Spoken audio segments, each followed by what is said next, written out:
4 days ago, Yulia was still living in fear.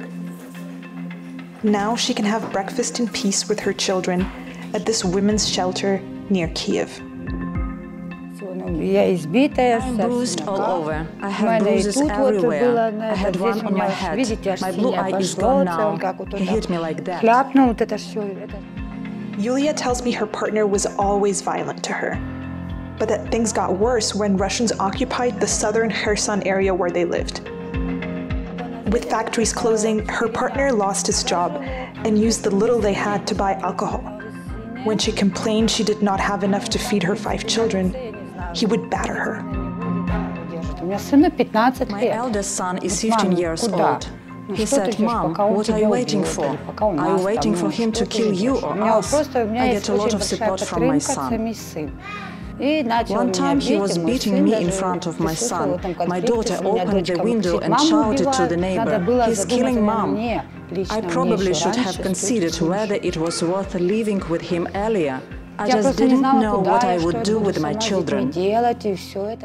Registered cases of domestic violence initially fell at the beginning of the full-scale invasion as millions fled their homes or felt like it was just not the right time to report the abuse. But as people have been returning to their homes or finding new ones, cases have soared this year, according to police data. Irina Shurkhno heads a newly formed special unit at the General Prosecutor's Office. It's dedicated to investigating cases of domestic violence. She's convinced the spike in numbers of domestic cases is connected to the war. The return of prisoners of war from captivity, civilians from captivity, changes communication in the family. Also the difficult financial situation of forced migrants, unemployment, all these are factors that lead to an increase in cases of domestic violence.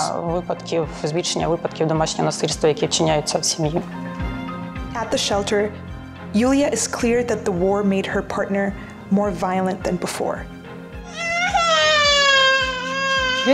If Russia had not invaded, none of this would have happened. We would be able to support ourselves. Everything would be fine, would work and everything. For the women trying to help Yulia get back on her feet, the war makes no difference. Their focus is on her, not him. The challenge is that these women need to be taught to love themselves.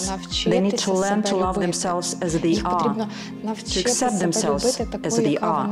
Many women do not love themselves, and because of this, they often stay in such relationships. Yulia is working towards finding a job. She says she's determined she'll never again depend on an abuser to feed her children.